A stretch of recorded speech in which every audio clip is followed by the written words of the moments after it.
नमस्कार दोस्तों। आज हम शुरू कर रहे हैं भगवत गीता का 15वां अध्याय पुरुषोत्तम योग। इसके पहले अनुवाद में भगवान ने कहा जाता है कि एक शाश्वत वृक्ष है जिसकी जड़ें तो ऊपर की ओर है और शाखाएं नीचे की ओर तथा पत्तियां वैदिक स्तोत्र है। जो इस वृक्ष को जानता है वह वेदों का ज्ञाता है। भक्ति योग की महत्वता बताने के बाद यह प्रश्न उठ सकता है कि वेदों का मतलब क्या है और महत्व क्या है। इस अध्याय में बताया गया है कि वेदों का वास्तविक उद्देश्य भगवान श्री कृष्ण को जानना है। इसीलिए जो व्यक्ति कृष्ण भावना में स्थित है और भगवान की भक्ति में लगा हुआ है वह वास्तव में वेदों के सार को जानता है। इस भौतिक संसार की तुलना एक पीपल के वृक्ष से की गई है। जो व्यक्ति फल की इच्छा से कर्म करता है उसके लिए इस वृक्ष का कोई अंत नहीं है। वह एक शाखा से दूसरी शाखा और दूसरी से तीसरी शाखा पर भटकता रहता है। इस संसार रूपी वृक्ष का कोई अंत दिखाई नहीं देता और जो व्यक्ति इसमें आसक्त रहता है उसके लिए मुक्ति पाना बहुत कठिन होता है। वेदों में बताए गए कर्म कांड और स्तुतियाँ इस वृक्ष के पत्तों के समान हैं जो आत्मिक उन्नति के लिए बताए गए हैं। इस वृक्ष की जड़ें ऊपर की ओर है क्योंकि इसकी शुरुआत ब्रह्मांड के सबसे ऊंचे लोक में मानी गई है जहाँ ब्रह्मा जी निवास करते हैं। यदि कोई व्यक्ति इस मोहरूपी विशाल वृक्ष को अच्छी तरह समझ ले तो वह इसके बंधन से मुक्त हो सकता है। इस संसार से बाहर निकलने का तरीका जानना बहुत आवश्यक है। पिछले अध्याय में बताया गया है कि भौतिक बंधनों से मुक्ति होने के कई मार्ग हैं, लेकिन 13वें अध्याय तक यह स्पष्ट किया जा चुका है कि भगवान की भक्ति सबसे श्रेष्ठ मार्ग है। भक्ति का मूल सिद्धांत है वैदिक विषयों से आसक्ति छोड़ना और भगवान की दिव्य सेवा में प्रेम पूर्वक लग जाना। इस अध्याय के आरंभ में संसार से मोह और आसक्ति तोड़ने की विधि बताई गई है। इस संसार रूपी वृक्ष की जड़ें ऊपर की ओर फैली हुई है। इसका अर्थ है कि इसकी शुरुआत ब्रह्मांड के सबसे ऊंचे लोक से होती है। वहीं से परे ब्रह्मांड का विस्तार होता है और विभिन्न लोक इसकी शाखाओं के समान हैं। इस वृक्ष के फल जीवों के कर्म के परिणाम हैं, जैसे धर्म, अर्थ, काम और मोक्ष। हालांकि हमारे संसार में ऐसा कोई वास्तविक वृक्ष दिखाई नहीं देता जिसकी जड़ें ऊपर और शाखाएं नीचे हो, लेकिन इसका उदाहरण पानी के किनारे देखा जा सकता है। जब किसी वृक्ष का प्रतिबिंब पानी में पड़ता है तो उसकी जड़ें ऊपर और शाखाएं नीचे दिखाई देती हैं। इसी प्रकार यह भौतिक संसार आध्यात्मिक जगत के वास्तविक वृक्ष का केवल एक प्रतिबिंब है। इच्छाएं ही इस प्रतिबिंब संसार का कारण है। जैसे वृक्ष का प्रतिबिंब पानी में दिखाई देता है, वैसे ही हमारी इच्छाओं के कारण हर भौतिक संसार वास्तविक प्रतीत होता है। जो व्यक्ति इस संसार के बंधनों से मुक्त होना चाहता है उसे इस संसार रूपी वृक्ष को अच्छी तरह समझना चाहिए। जब वह इसके वास्तविक स्वरूप को समझ लेता है तब वह इसका अपना संबंध तोड़ सकता है। यह वृक्ष वास्तविक आध्यात्मिक वृक्ष का प्रतिबिंब होने के कारण उसी का एक रूप माना जाता है। आध्यात्मिक जगत में सब कुछ विद्यमान है। निराकारवादी के अनुसार ब्रह्मा ही इस संसार का मूल है। संख्य दर्शन के अनुसार इस मूल से पहले प्रकृति और पुरुष उत्पन्न हुए, फिर 3 गुण, इसके बाद 5 महाभूत, 10 इंद्रियां, मन आदि प्रकट होते हैं। इस प्रकार वे पूरे संसार के 24 तत्वों में बांटे जाते हैं। यही ब्रह्मा सभी अभिव्यक्तियों का केंद्र है। तो एक भाग में यह भौतिक संसार है और दूसरे भाग में आध्यात्मिक संसार, क्योंकि यह भौतिक संसार वास्तविक संसार का उल्टा प्रतिबिंब है। इसीलिए आध्यात्मिक जगत में भी विविधताएं अवश्य है। प्रकृति भगवान की बाहरी शक्ति है और पुरुष स्वयं परमेश्वर है। भगवत गीता में इसकी व्याख्या पहले ही की जा चुकी है। क्योंकि यह संसार भौतिक है इसीलिए अस्थायी है। प्रतिबिंब भी अस्थायी होता है क्योंकि वह कभी दिखाई देता है और कभी नहीं। लेकिन जहाँ से वह प्रतिबिंब उत्पन्न होता है वह स्रोत हमेशा के लिए स्थायी रहता है। इसीलिए इस संसार रूपी प्रतिबिंब वृक्ष को काटना आवश्यक है। जब किसी के बारे में कहा जाता है कि वह वेदों को जानता है तो इसका अर्थ यह है कि वह संसार की आसक्ति को समाप्त करने का मार्ग जानता है। यदि कोई यह विधि जानता है तो वास्तव में वही वेदों का ज्ञाता है। अगला अनुवाद आता है। इस वृक्ष की शाखाएं ऊपर तथा नीचे फैली हुई हैं और प्रकृति के 3 गुणों द्वारा पोषित है। इसकी टहनियाँ इंद्र विषय है। यह वृक्ष की जड़ नीचे की ओर भी जाती है, तो मानव समाज के सकाम कर्मों से बंधी भी हुई है। यहाँ पीपल के वृक्ष की ओर अधिक व्याख्या की गई है। इस शाखाएं चारों दिशाओं में फैली हुई है। नीचे की ओर जीवों की विभिन्न योनियां हैं, जैसे मनुष्य, पशु, घोड़े, गायें, कुत्ता, बिल्ली आदि। ये सभी इस वृक्ष की निचली शाखाओं में स्थित है। वहीं ऊपर की ओर देवता, गंधर्व और अन्य उच्च लोकों के जीव निवास करते हैं। इस प्रकार जीव अपने कर्मों के अनुसार अलग अलग योनियां और लोकों में जन्म लेते हैं। जिस प्रकार एक सामान्य वृक्ष को पानी से पोषण मिलता है, उसी प्रकार इस संसार रूपी वृक्ष का पालन पोषण प्राकृतिक के 3 गुणों द्वारा होता है। जैसे कहीं पानी की कमी होने पर भूमि सूखी और बंजर हो जाती है तथा कहीं अधिक पानी मिलने पर हरियाली छा जाती है, उसी प्रकार जहाँ जिस गुण का प्रभाव अधिक होता है, वहाँ उसी के अनुसार जीवों की विभिन्न योनियां प्रकट होती है। इस वृक्ष की टहनियाँ इंद्रियों के विषय का प्रतीक है। प्राकृतिक के गुणों के प्रभाव से हमारी इंद्रियां विकसित होती हैं और इन्हीं इंद्रियों के माध्यम से हम विभिन्न विषयों का अनुभव और भोग करते हैं। शाखाओं के सिर हमारी इंद्रियां हैं, जैसे कान, नाक, आँख आदि, जो अपने अपने विषयों में लगी रहती हैं। टहनियाँ शब्द, रूप, स्पर्श, रस और गंध जैसी इंद्रियां विषय है, जिनका भोग जीव करता है। इस वृक्ष की सहायक जड़ें राग और द्वेष है। इन्हीं के कारण जीव सुख और दुख का अनुभव करता है और इंद्रियों भोगों में फंसा रहता है। धर्म और अधर्म की विभिन्न प्रवृत्तियां भी इन्हीं सहायक जड़ों से उत्पन्न होती हैं, जो चारों ओर फैली रहती हैं। इस वृक्ष की मुख्य जड़ ब्रह्मलोक में मानी गई है, जबकि इसकी अन्य जड़ें मनुष्य लोक और अन्य लोकों में फैली हुई है। जब कोई जीव अपने पुण्य कर्मों के फलस्वरूप ऊंचे लोक में जाकर सुख भोग लेता है, तब उसे पुनः पृथ्वी पर आना पड़ता है। यहाँ आकर वह फिर से कर्म करता है और अपने भविष्य को बनाता है। इसी कारण मनुष्य लोक को कर्म भूमि कहा गया है, क्योंकि यहीं पर जीव अपने कर्मों द्वारा अपने अगले जन्म और भविष्य की दिशा तय करता है। अगला अनुवाद आता है। इस वृक्ष के वास्तविक स्वरूप का अनुभव इस जगत में नहीं किया जा सकता। कोई भी नहीं समझ सकता कि इसका आदि कहाँ है, अंत कहाँ है या इसका आधार कहाँ है। लेकिन मनुष्य को चाहिए कि इसे दृढ़ मूल वाले वृक्ष को विरक्ति के शस्त्र से काट गिराए।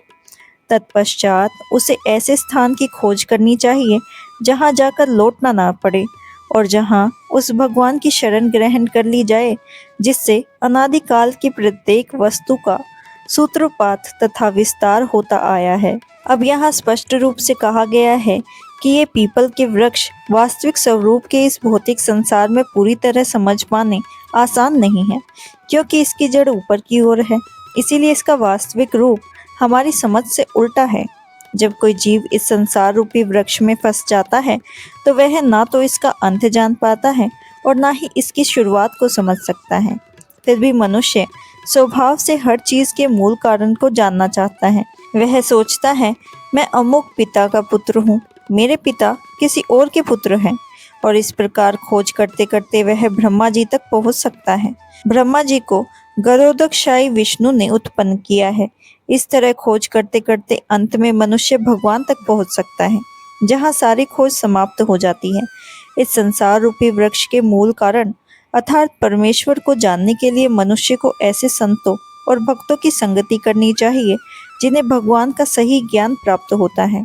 उनके मार्गदर्शन से व्यक्ति धीरे धीरे इस संसार के झूठ और अस्थायी प्रतिबिंब को समझने लगता है। जब उसका मोह समाप्त हो जाता है, तब वह वास्तविक आध्यात्मिक सत्य की ओर बढ़ चलता है। यहाँ अनासक्त शब्द बहुत महत्वपूर्ण है।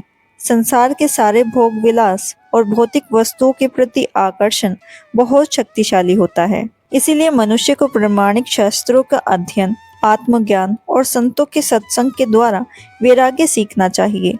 ज्ञानी और भक्त लोगों से भगवान की कथाएं सुनने और मन में भक्ति जगानी चाहिए और भगवान के प्रति अपना मार्ग खोजना चाहिए। सबसे पहला और सबसे आवश्यक कार्य है भगवान की शरण ग्रहण करना। यहाँ उस परम धाम का वर्णन किया गया है जहाँ पहुँचने के बाद जीव फिर कभी इस संसार में वापस नहीं आता। भगवान श्री कृष्ण ही वह मूल स्रोत है जिनसे सब कुछ उत्पन्न हुआ है। उनकी कृपा प्राप्त करने के लिए मनुष्य को उनकी शरण में जाना चाहिए। यहाँ भगवान की कथाएं सुनना, कीर्तन तथा अन्य भक्ति कार्यों के द्वारा प्राप्त होती हैं। भगवान ने स्वयं कहा है, मैं ही सभी वस्तुओं और सभी जीवों का मूल कारण हूँ। अगला अनुवाद आता है, जो झूठे मोह तथा कुसंगति से मुक्त है, जो शाश्वत तत्व को समझता है, जिन्हें भौतिक काम को नष्ट कर दिया है, जो सुख तथा दुख में द्वंद्वों से मुक्त है और जो मोह रहित होकर परम पुरुष के शरणागत होना जानता है, वे उस शाश्वत राज्य को प्राप्त होता है। यहाँ भगवान की शरण में जाने का बहुत सुंदर वर्णन किया गया है। इसके लिए सबसे पहली आवश्यकता यह है कि मनुष्य झूठे अहंकार से मुक्त हो। बुद्धिजीव अपने आप को प्रकृति का मालिक समझकर घमंड करता है, इसीलिए उसके लिए भगवान की शरण में जाना कठिन हो जाता है। मनुष्य को सही ज्ञान प्राप्त करके यह समझना चाहिए कि वह प्रकृति का स्वामी नहीं है, बल्कि प्रकृति और पूरे संसार के वास्तविक स्वामी परमेश्वर है। जब भक्त अहंकार और उससे उत्पन्न मोह से मुक्त हो जाता है, तब उसके जीवन में सच्ची शरणागति की शुरुआत होती है। जो व्यक्ति हमेशा लोगों से सम्मान और प्रशंसा पाने की इच्छा रखता है, उसके लिए भगवान की शरण ग्रहण करना मुश्किल होता है। अहंकार मोह के कारण पैदा होता है। यद्यपि मनुष्य इस संसार में कुछ समय के लिए आता है, कुछ वर्षों तक रहता है और फिर चला जाता है, फिर भी वह मूर्खतावश स्वयं को इस संसार का मालिक समझ बैठता है। इसी गलत सोच के कारण वह अपने जीवन को और अधिक उलझा लेता है तथा अनेक प्रकार के दुखों का सामना करता है। आज पूरा संसार इसी भ्रम में जी रहा है। लोग सोचते हैं कि यह भूमि, यह देश, यह संसार उसका है। उसकी झूठी भावना के कारण उन्हें जमीन और देशों का बंटवारा कर रखा है और स्वयं को उनका मालिक मानते हैं। मनुष्य को इस भ्रम से बाहर निकलना चाहिए कि मानव समाज ही संसार का स्वामी है। जब वह इस गलत धारणा को छोड़ देता है, तब वह परिवार, समाज और राष्ट्र के प्रति अत्यधिक मोह से उत्पन्न बंधनों से धीरे धीरे मुक्त होने लगता है। यही गलत प्रकार की आसक्तियां मनुष्य को संसार के बंधनों में बांधे रखती है। इसके बाद मनुष्य को आध्यात्मिक ज्ञान प्राप्त करने का प्रयास करना चाहिए। उसे यह समझना चाहिए कि वास्तव में क्या उसका है, क्या उसका नहीं है। जब उसे वस्तुओं का सही ज्ञान हो जाता है, तब वह सुख दुख, खुशी गम, लाभ हानि और मान अपमान जैसे जीवन के द्वंद्वों से ऊपर उठने लगता है। अगला अनुवाद आता है, वह मेरा परम धाम न तो सूर्य या चंद्रमा के द्वारा प्रकाशित होता है और न अग्नि या बिजली से। जो लोग वहां पहुंच जाते हैं, वे इस भौतिक जगत में फिर वापस लौट कर नहीं आते। यहाँ आध्यात्मिक जगत अर्थात भगवान श्री कृष्ण के धाम का वर्णन किया गया है, जिसे कृष्ण लोक या गोकुल वृंदावन कहा जाता है। इस आध्यात्मिक आकाश में सूर्य, चंद्रमा, अग्नि या बिजली के प्रकाश की आवश्यकता नहीं होती, क्योंकि वहाँ के सभी लोग स्वयं प्रकाशमान हैं। इस भौतिक ब्रह्मांड में केवल सूर्य ही ऐसा है जो स्वयं प्रकाश देता है, लेकिन आध्यात्मिक जगत में सभी लोग अपने आप प्रकाशित रहते हैं। उन सभी आध्यात्मिक लोकों को वैकुंठ लोक कहा जाता है।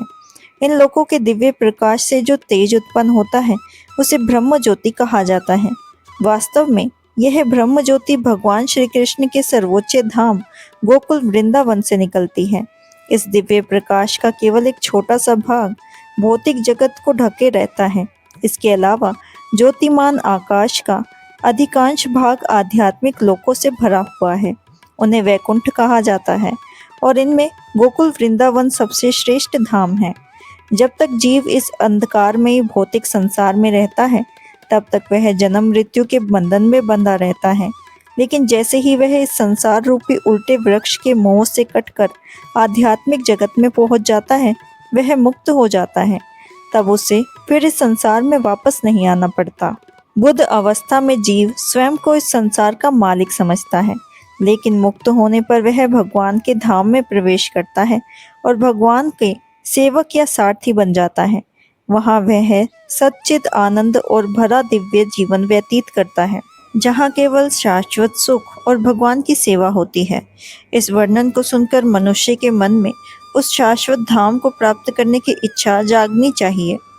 उसे स्थायी और झूठे संसार से अपना मोह कम करके भगवान के वास्तविक धाम की ओर बढ़ना चाहिए। जो व्यक्ति इस संसार में बहुत अधिक आसक्त होता है, उसके लिए इस आसक्ति को छोड़ना मुश्किल होता है। लेकिन यदि वह कृष्ण भावना को अपनाता है, तो धीरे धीरे उसकी संसार की आसक्ति समाप्त होने लगती है। इसके लिए उसे ऐसे भक्तों की संगति करनी चाहिए जो कृष्ण भावना में स्थित हो। उसे ऐसे समाज और वातावरण में रहना चाहिए जहाँ भगवान की भक्ति की जाती हो।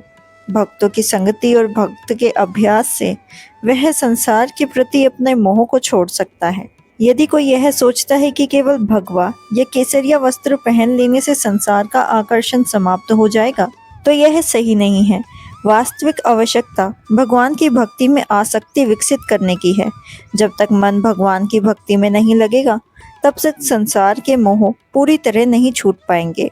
इसीलिए मनुष्य को गंभीरता से समझना चाहिए कि 12वें अध्याय में जिस भक्ति योग का वर्णन किया गया है, वही इस संसार रूपी झूठे प्रतिबिंब से बाहर निकलने का एकमात्र मार्ग है। 14वें अध्याय में बताया गया है कि भौतिक प्रकृति से जुड़े सभी कार्य किसी न किसी प्रकार से दोषयुक्त होते हैं, लेकिन भगवान की भक्ति पूर्णतः शुद्ध और दिव्य होती है। इस जगत में सारे जीव मेरे शाश्वत अंश हैं। बंध जीवन के कारण वे 6 इंद्रियों से घोर संघर्ष कर रहे हैं, जिनमें मन भी सम्मिलित है। इस श्लोक में जीवात्मा की वास्तविक स्वरूप को स्पष्ट किया गया है। जीव परमेश्वर का सनातन अर्थात हमेशा रहने वाला सूक्ष्म अंश है। ऐसा नहीं है कि बंधन की अवस्था में जीव अलग दिखाई देता है और मुक्ति मिलने पर परमात्मा में पूरी तरह मिलकर अपनी पहचान खो देता है। जीव हमेशा भगवान का अंश ही रहता है और उसकी अपनी अलग पहचान बनी रहती है। वेदों के अनुसार भगवान अपने आप को अनेक रूपों में विस्तार करते हैं। उनके मुख्य विस्तार विष्णु तत्व कहलाते हैं और जीवात्मा उनके अलग अलग अंश मानी जाती है। भगवान के विस्तार जैसे भगवान राम, नरसिंह, विष्णु आदि हैं, जबकि जीवात्मा उनकी सनातन सेवक है। भगवान के अंश होने के कारण जीवों में भी भगवान के कुछ गुण थोड़ी मात्रा में पाए जाते हैं। उनमें सबसे महत्वपूर्ण गुण है स्वतंत्रता। हर जीव के पास थोड़ी बहुत स्वतंत्रता इच्छा होती है। इसी स्वतंत्रता का गलत उपयोग करके जीव संसार के बंधन में फंस जाता है और सही उपयोग करने पर भगवान की शरण में जाकर मुक्त हो जाता है। चाहे जीव बंधन में हो या मुक्त अवस्था में, वह हमेशा भगवान का सनातन अंश ही रहता है। मुक्त अवस्था में वह भगवान की सेवा में लगा रहता है, जबकि बंधन की अवस्था में वह प्राकृतिक के 3 गुणों के प्रभाव में आकर भगवान की प्रेममयी भक्ति को भूल जाता है। इसी कारण उसे इस संसार में अपने जीवन को बनाए रखने के लिए बहुत संघर्ष करना पड़ता है। केवल मनुष्य, पशु पक्षी ही नहीं, बल्कि ब्रह्मा, शिव आदि बड़े बड़े देवता भी भगवान के ही अंश है। सभी जीव भगवान पर आश्रित हैं और सभी का अस्तित्व सनातन है। बुद्ध जीव मानो लोहे की जंजीर से बंधा हुआ है। उसका मन और झूठा अहंकार उसे संसार के बंधनों में बांधे रखता है। जब मन सत्वगुण में होता है तो व्यक्ति अच्छे कार्य करता है। जब मन रजोगुण में होता है तो वह इच्छाएं और भोग में उलझा रहता है, और जब मन तमोगुण में होता है तब वह अज्ञान और अधोगति की ओर बढ़ जाता है। इस श्लोक में यह स्पष्ट होता है कि जीवात्मा अभी भौतिक शरीर, मन और इंद्रियों के आवरण में ढकी हुई है, लेकिन जब उसे मुक्ति मिलती है तो यह भौतिक आवरण समाप्त हो जाता है और उसका वास्तविक आध्यात्मिक स्वरूप प्रकट होता है। शास्त्रों में बताया गया है, जब जीव भौतिक शरीर छोड़कर आध्यात्मिक जगत में प्रवेश करता है तो उसे एक दिव्य आध्यात्मिक शरीर प्राप्त होता है। उस शरीर के द्वारा वह भगवान को देख सकता है, उनसे बातें कर सकता है, उनकी वाणी सुन सकता है और उनकी सेवा करता है। वैकुंठ लोक में रहने वाले सभी मुक्त जीव भगवान के समान दिव्य स्वरूप वाले शरीर को धारण करते हैं। इसका अर्थ यह नहीं है कि वे भगवान बन जाते हैं, बल्कि उन्हें भगवान जैसी दिव्य प्रकृति वाला आध्यात्मिक शरीर प्राप्त हो जाता है। भगवान कहते हैं कि जीव मेरा ही अंश है, लेकिन यह अंश किसी वस्तु के टूटे हुए टुकड़े की तरह नहीं है। आत्मा को भौतिक वस्तुओं की तरह काटा या बांटा नहीं जा सकता। जीव भगवान का सनातन अंश है और हमेशा रहता है। जब जीव संसार के बंधनों से मुक्त हो जाता है, तब वह वैकुंठ लोक में अपनी मूल आध्यात्मिक स्वरूप को प्राप्त करता है और भगवान की संगति तथा सेवा का आनंद लेता है। अगला अनुवाद आता है। इस संसार में जीव अपनी देह, आत्मा, बुद्धि को एक शरीर से दूसरे में उसी तरह ले जाता है जिस तरह वायु सुगंध को ले जाती है। इस प्रकार वह एक शरीर धारण करता है और फिर इसे त्याग कर दूसरा शरीर धारण करता है। यहाँ जीवात्मा को अपने शरीर का नियंत्रक बताया गया है। जीव को थोड़ी सी स्वतंत्रता प्राप्त है। वह अपने कर्मों और अपनी चेतना के अनुसार ऊंची या नीची योनि प्राप्त कर सकता है। मृत्यु के समय मनुष्य जैसी चेतना और जैसी सोच रखता है, उसी के अनुसार उसे अगला शरीर मिलता है। यदि उसकी चेतना कुत्ते, बिल्ली या अन्य पशुओं जैसी होती है, तो उसे उसी प्रकार की योनि मिल सकती है। यदि वह देवी गुण में स्थित रहता है, तो उसे देवता जैसी ऊंची योनि प्राप्त होती है। और यदि वह व्यक्ति कृष्ण भावना में स्थित होकर जीवन बिताता है, तो वह मृत्यु के बाद भगवान श्री कृष्ण के धाम गोकुल वृंदावन को प्राप्त करता है, जहां उसे भगवान का सेवक बनने का सौभाग्य मिलता है। यह मानना गलत है कि शरीर के नष्ट हो जाने पर सब कुछ समाप्त हो जाता है। वास्तव में आत्मा कभी नष्ट नहीं होती। वह एक शरीर को छोड़कर दूसरे शरीर में प्रवेश करती है। मनुष्य का वर्तमान जीवन, उसकी सोच, उसके कर्म और उसकी चेतना ही उसके अगले जन्म का आधार बनते हैं। जैसा कर्म होगा, वैसा ही उसका अगला शरीर प्राप्त होगा। समय आने पर वर्तमान शरीर को छोड़ना ही पड़ता है और आत्मा नया शरीर धारण कर लेती है। यहाँ बताया गया है कि जीव के साथ एक सूक्ष्म शरीर भी रहता है, जिसमें मन, बुद्धि और अहंकार शामिल होता है। यही सूक्ष्म शरीर अगले जन्म का बीज लेकर चलता है और उसी के आधार पर नया शरीर बनाता है। एक शरीर से दूसरे शरीर में जाने की यह प्रक्रिया देहांतरण कहलाती है। और जब तक जीव इस भौतिक संसार में रहता है, तब तक उसके बार बार जन्म लेना, शरीर बदलना और जीवन के विभिन्न संघर्षों का सामना उसे करना ही पड़ता है। अगला अनुवाद आता है। इस प्रकार दूसरा स्थूल शरीर धारण करके जीव विशेष प्रकार का कान, आँख, जीभ, नाक तथा स्पर्श इंद्रियां प्राप्त करता है, जो मन के चारों ओर संयोजित है। इस प्रकार वह इंद्रिय विषय के लिए एक विशिष्ट समुच्चय का भोग करता है। दूसरे शब्दों में, यदि कोई जीव अपनी चेतना को कुत्ते, बिल्ली या अन्य पशुओं जैसी प्रवृत्ति में लगा देता है, तो अगले जन्म में उसे उसी प्रकार का शरीर प्राप्त हो सकता है और उसे उस जीवन का अनुभव करना पड़ता है।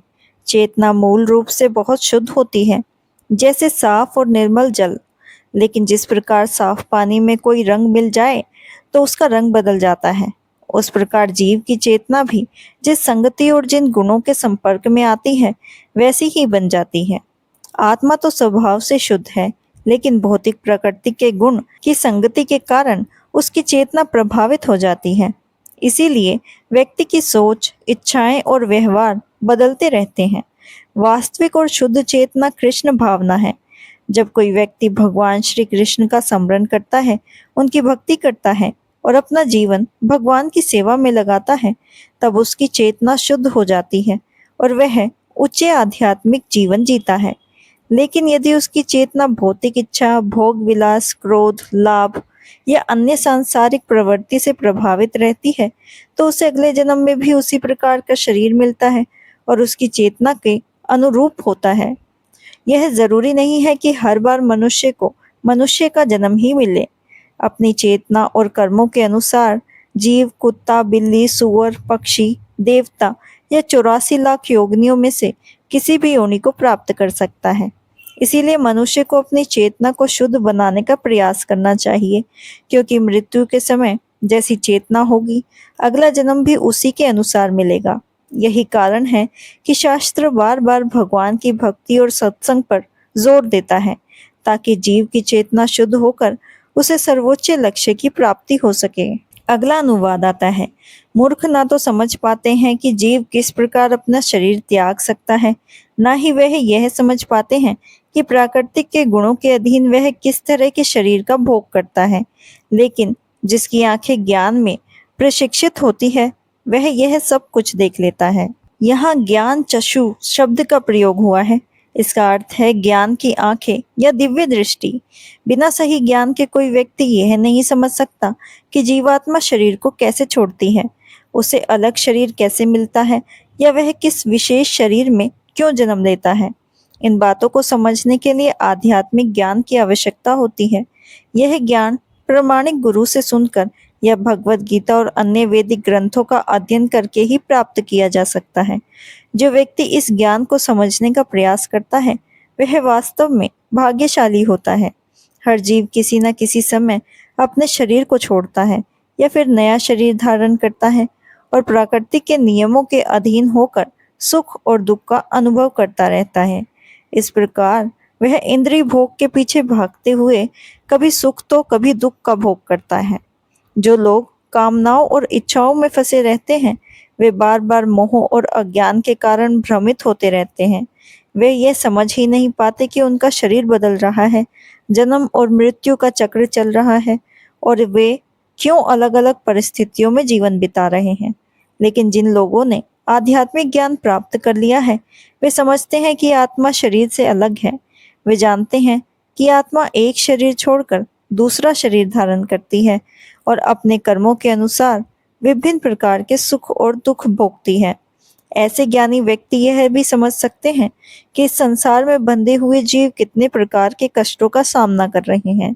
वह देख पाते हैं कि लोग अज्ञान के कारण बार बार जन्म और मृत्यु के चक्र में फंस रहे हैं।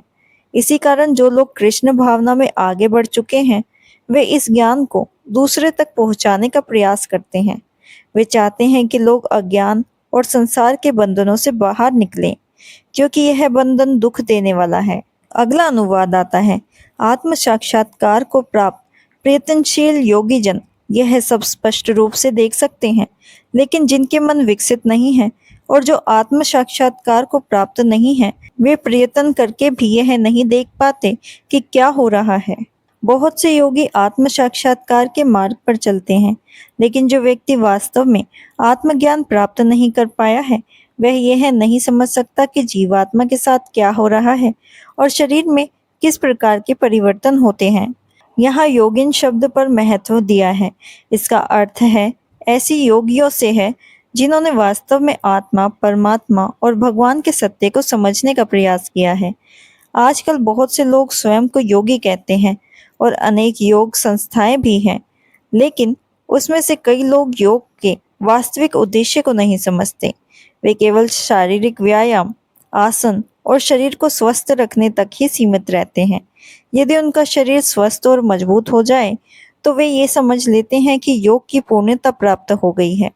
लेकिन योग का वास्तविक उद्देश्य केवल शरीर को स्वस्थ बनाना नहीं है। उसका मुख्य उद्देश्य आत्मा को समझना, परमात्मा को जानना और अपने जीवन के वास्तविक लक्ष्य को प्राप्त करना है।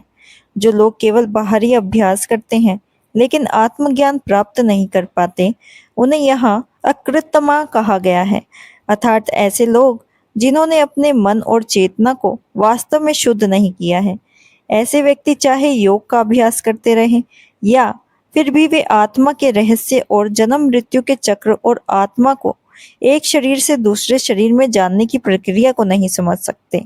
इन बातों को वही व्यक्ति समझ सकता है जिसने योग के वास्तविक उद्देश्य को प्राप्त कर लिया हो और जिसे आत्मा, संसार तथा परमेश्वर के संबंध का ज्ञान हो चुका हो। दूसरे शब्दों में जो सच्चे भक्त और भक्ति योगी होते हैं वे समझ सकते हैं कि जीवात्मा कैसे शरीर बदलती है, कर्मों के अनुसार कैसे फल प्राप्त करती है और भगवान की व्यवस्था के अनुसार यह संसार कैसे चल रहा है। अगला अनुवाद आता है। सूर्य का तेज जो सारे विश्व के अंधकार को दूर करता है मुझसे ही निकलता है। चंद्रमा तथा अग्नि के तेज भी मुझसे ही उत्पन्न है। अज्ञानी व्यक्ति यह नहीं समझ पाता कि संसार में होने वाली ये सारी व्यवस्थाएं कैसे चल रही है, लेकिन भगवान श्री कृष्ण ने जो ज्ञान दिया है उसे समझकर मनुष्य सच्चा ज्ञान प्राप्त कर सकता है। हर व्यक्ति सूर्य, चंद्रमा, अग्नि और बिजली का प्रकाश देखता है, लेकिन उसे यह समझने का प्रयास करना चाहिए कि इन सभी का तेज और शक्ति भगवान से प्राप्त होती है। चाहे सूर्य का प्रकाश हो, चंद्रमा की चांदनी हो, अग्नि की गर्मी हो या बिजली की चमक, इन सब का मूल स्रोत भगवान ही है। कृष्ण भावना का आरंभ इसी समझ से होता है कि संसार में जो कुछ भी शक्ति, प्रकाश और सुंदरता दिखाई देती है, वह भगवान की कृपा से ही है। भगवान यहाँ यह भी बता रहे हैं कि जीव किस प्रकार उन्हें याद करके उनके धाम तक पहुंच सकता है। हम यह समझ सकते हैं कि सूर्य पूरे सौर मंडल को प्रकाश देता है। ब्रह्मांड अनगिनत है और उनमें अनेक सौर मंडल भी हैं। सूर्य, चंद्रमा और विभिन्न लोक भी असंख्यक है, लेकिन हर ब्रह्मांड में एक सूर्य होता है जो वह प्रकाश फैलाता है। भगवत गीता में बताया गया है कि चंद्रमा भी भगवान की शक्ति का ही एक रूप है। सूर्य का तेज भी भगवान से प्राप्त होता है। सूर्य के निकलते ही मनुष्यों के दैनिक कार्य शुरू हो जाते हैं।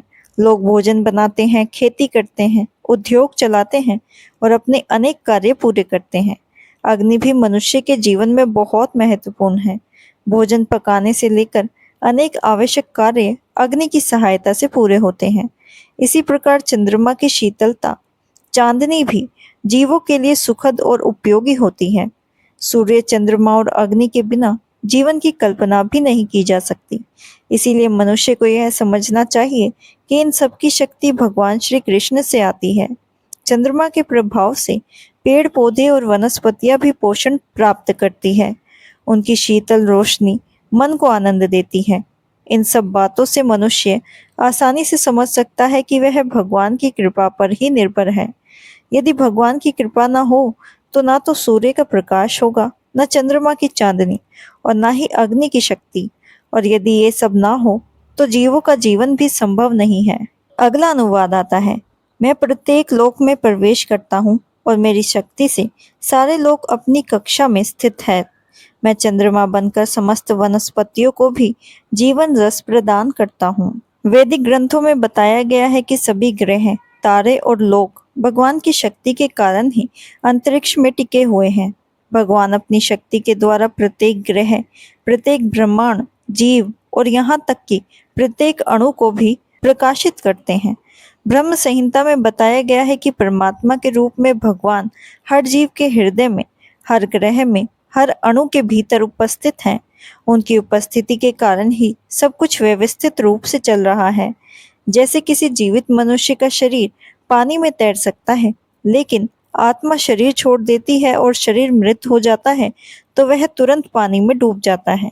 बाद में जब शरीर सड़ने लगता है तब वह अन्य हल्की वस्तुओं की तरह ऊपर तैर सकता है, लेकिन मृत्यु के तुरंत बाद वह डूब जाता है। इसी प्रकार यह पूरा ब्रह्मांड भी भगवान की शक्ति के कारण ही अपने स्थान पर टिका हुआ है। यदि भगवान की शक्ति ना हो तो ग्रह, नक्षत्र और सभी लोग अपनी स्थिति में नहीं रह सकते। भगवान की शक्ति प्रत्येक ग्रह और लोक को उसी प्रकार संभाल कर रखती है जैसे कोई व्यक्ति अपनी मुट्ठी में धूल को पकड़े रखे। जब तक धूल मुट्ठी में रहती है वह बिखरती नहीं, लेकिन जैसे ही मुट्ठी खुलती है धूल नीचे गिर जाती है। उसी प्रकार भगवान की शक्ति के कारण ही सभी ग्रह और लोक अपने अपने स्थान पर स्थित है। वेदों में कहा गया है कि सूर्य का प्रकाश भी भगवान की शक्ति से चमकता है और सभी ग्रह अपनी अपनी कक्षा में घूमते रहते हैं।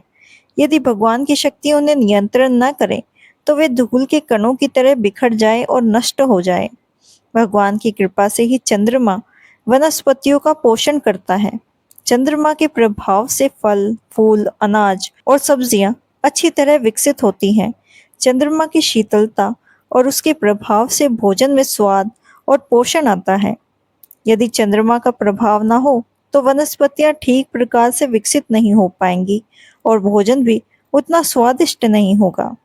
इसी प्रकार मनुष्य जो भोजन खाता है और सुख अनुभव करता है और जो जीवन जीता है वह सब भगवान की कृपा से ही संभव है। भगवान की व्यवस्था के कारण ही प्रकृति सुचारू रूप से कार्य कर रही है। यहाँ रसात्मक शब्द विशेष रूप से महत्वपूर्ण है। इसका अर्थ है भगवान ही सभी वस्तुओं में स्वाद, रस और आनंद के स्रोत हैं। चंद्रमा के प्रभाव के माध्यम से भगवान फलों, सब्जियों, अनाज और अन्य खाद्य पदार्थ में स्वाद और पोषण प्रदान करते हैं। अगला अनुवाद आता है। मैं समस्त जीवों के शरीर में पाचन अग्नि हूँ और मैं श्वास प्रश्वास में रहकर 4 प्रकार के अन्नों को पचाता हूँ।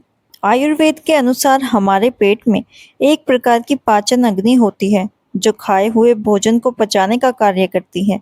जब यह अग्नि अच्छी तरह काम करती है तब हमें भूख लगती है और भोजन ठीक से पचता है। लेकिन जब यह अग्नि कमजोर पड़ जाती है तो भूख भी कम हो जाती है और पाचन संबंधी समस्याएं उत्पन्न होने लगती है। ऐसी स्थिति में उपचार की आवश्यकता होती है। यहाँ भगवान श्री कृष्ण बताते हैं कि यह पाचन अग्नि भी वास्तव में उनकी ही शक्ति का एक रूप है। वैदिक ग्रंथों में कहा गया है कि भगवान वैशानर अग्नि के रूप में प्रकट जीव के पेट में स्थित रहते हैं और भोजन को पचाने में सहायता करते हैं। इसका अर्थ यह है कि केवल भोजन खा लेना ही पर्याप्त नहीं है। जब तक भोजन की दी हुई पाचन शक्ति काम नहीं करती, तब तक भोजन शरीर को लाभ नहीं पहुंचा सकता। इसीलिए भोजन का पचना भी भगवान की कृपा पर निर्भर है। इस प्रकार भगवान ही अन्न उत्पन्न करते हैं, भगवान ही उसे पचाने की शक्ति देते हैं और भगवान की कृपा से ही जीव उस भोजन से ऊर्जा प्राप्त करके जीवन जी पाता है। वेदांत सूत्र में कहा गया है कि भगवान हर जगह उपस्थित है, ध्वनि में, शरीर के भीतर, वायु में और यहाँ तक कि पेट की पाचन शक्ति के रूप में भी।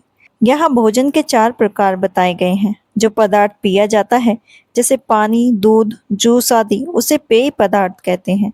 जिन्हें चबाकर खाया जाता है जैसे रोटी, चावल, सब्जी आदि उसे भोज्य कहा जाता है। जिन्हें चाट कर खाया जाता है जैसे शहद, चटनी आदि उसे लेह कहा जाता है। जिन्हें चूस कर खाया जाता है जैसे गन्ना, आम आदि उसे चोष्य कहा जाता है। भगवान बताते हैं कि वे इन सभी प्रकार के खाद्य पदार्थ को पचाने वाली शक्ति के रूप में हमारे शरीर में उपस्थित हैं। अगला अनुवाद आता है, मैं प्रत्येक जीव के हृदय में आसीन हूँ और मुझसे ही स्मृति, ज्ञान तथा विस्मृति होती है। मैं ही वेदों के द्वारा जानने योग्य हूँ। निसंदेह मैं वेदांत तथा संकल्पकर्ता तथा समस्त वेदों को जानने वाला हूँ। परमेश्वर परमात्मा के रूप में हर जीव के हृदय में विराजमान है। उन्हीं की प्रेरणा से जीव अपने कर्म करता है। जीव अपने पिछले जन्मों की सभी बातें भूल जाता है, लेकिन परमात्मा सब कुछ जानते हैं क्योंकि वे सभी कर्मों के साक्षी होते हैं। जीव अपने पूर्व जन्म के कर्म के अनुसार जीवन में कार्य करना शुरू करता है। इसी के लिए आवश्यक बुद्धि, स्मरण शक्ति और ज्ञान भी परमात्मा ही प्रदान करते हैं। यद्यपि जीव अपने पिछले जन्म को भूल जाता है, फिर भी भगवान उसे उसी के कर्मों के अनुसार आगे बढ़ने का अवसर देते हैं। इस प्रकार भगवान केवल सर्वव्यापी ही नहीं है, बल्कि प्रत्येक जीव के हृदय में स्थित अंतर्यामी भी हैं। वे सभी के कर्मों को देखते हैं और उसी के अनुसार फल प्रदान करते हैं। भगवान केवल निराकार ब्रह्मा या परमात्मा रूप में ही पूजनीय नहीं है, बल्कि वे वेदों के मूल स्रोत भी हैं। वेद मनुष्य को सही मार्ग दिखाते हैं ताकि वे अपना जीवन सही ढंग से जी सके और अंततः भगवान के धाम को प्राप्त कर सके। वेदों का मुख्य उद्देश्य भगवान श्री कृष्ण को जानना है। भगवान ने ही व्यास देव के रूप में वेदांत सूत्र की रचना करवाई और श्रीमद् भागवतम महापुराण के माध्यम से उसका वास्तविक अर्थ भी समझाया। भगवान इतने दयालु हैं कि वे जीव को भोजन भी देते हैं, उसे पचाने की शक्ति भी देते हैं और उसके कर्मों के साक्षी भी बने रहते हैं और वेदों के माध्यम से ज्ञान भी प्रदान करते हैं। भगवान श्री कृष्ण ने स्वयं भगवत गीता का उपदेश देकर जीवों को सही मार्ग दिखाया। इसीलिए भगवान सभी जीवों के सबसे बड़े हितोषी और परम दयालु हैं। जब जीव एक शरीर छोड़कर दूसरा शरीर धारण करता है तो वह अपने पिछले जन्म की बातें भूल जाता है, लेकिन परमात्मा उसे फिर से बुद्धि देते हैं ताकि वे अपने अधूरे कर्म और इच्छाओं को आगे बढ़ा सके। इसी प्रकार जीव संसार में सुख दुख का अनुभव तो करता ही है, साथ में उसे भगवान को समझने और आध्यात्मिक उन्नति करने का अवसर भी मिलता है। यदि कोई व्यक्ति सच्चे मन से वैदिक ज्ञान को समझना चाहता है तो भगवान स्वयं उसके हृदय में उचित बुद्धि प्रदान करते हैं। वेदों का अध्ययन इसीलिए नहीं कराया गया कि केवल विद्वान बना जा सके, लेकिन इसीलिए कि भगवान को जाना और समझा जा सके। अगला अनुवाद आता है, जीव 2 प्रकार के हैं, शर और अशर। भौतिक जगत में प्रत्येक जीव शर होता है और आध्यात्मिक जगत में प्रत्येक जीव अशर कहलाता है। जैसा कि पहले बताया जा चुका है कि भगवान श्री कृष्ण ने व्यासदेव के रूप में वेदांत सूत्र का संकलन किया था। यहाँ भगवान वेदांत सूत्र के मुख्य सिद्धांत का संक्षिप्त सार बता रहे हैं। भगवान कहते हैं कि जीवों की संख्या अनंत है और उन्हें मुख्य रूप में दो श्रेणियों में बांटा जा सकता है, शर और अशर। सभी जीव भगवान के सनातन अंश है। जब जीव भौतिक संसार के संपर्क में आता है तब वह भौतिक प्रकृति के प्रभाव में आ जाता है और जन्म मृत्यु के चक्र में फंस जाता है। ऐसे जीव को यहाँ शर कहा गया है क्योंकि वे लगातार परिवर्तन का अनुभव करते हैं। जब कोई जीव भगवान की शरण में जाकर भौतिक बंधनों से मुक्त हो जाता है तब वह अशर कहलाता है। इसका अर्थ यह नहीं है कि वह अपनी अलग पहचान खो देता है या भगवान में पूरी तरह मिल जाता है। इसका अर्थ केवल इतना है कि वह भगवान की इच्छा और सेवा में पूर्ण रूप से समर्पित हो जाता है और अब भौतिक परिवर्तन के प्रभाव में नहीं रहता। वेदांत सूत्र में बताया गया है कि भगवान सभी चीजों के मूल स्रोत हैं और कुछ भी अस्तित्व में है उसका मूल कारण भगवान ही है। इसीलिए सब जीव भी उन्हीं से उत्पन्न हुए हैं और उन्हीं में विलीन हो जाएंगे।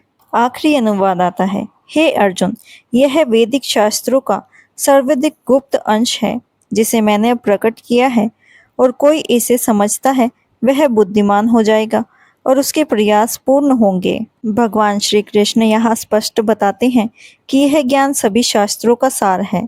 जो व्यक्ति भगवान की बातों को सही रूप में समझ लेता है वह वास्तव में बुद्धिमान बन जाता है और दिव्य ज्ञान को प्राप्त कर लेता है। भगवान की शिक्षाओं को समझकर और उनकी भक्ति में लगकर मनुष्य प्रकृति के 3 गुणों से उत्पन्न सभी दोषों और बंधनों से मुक्त हो सकता है।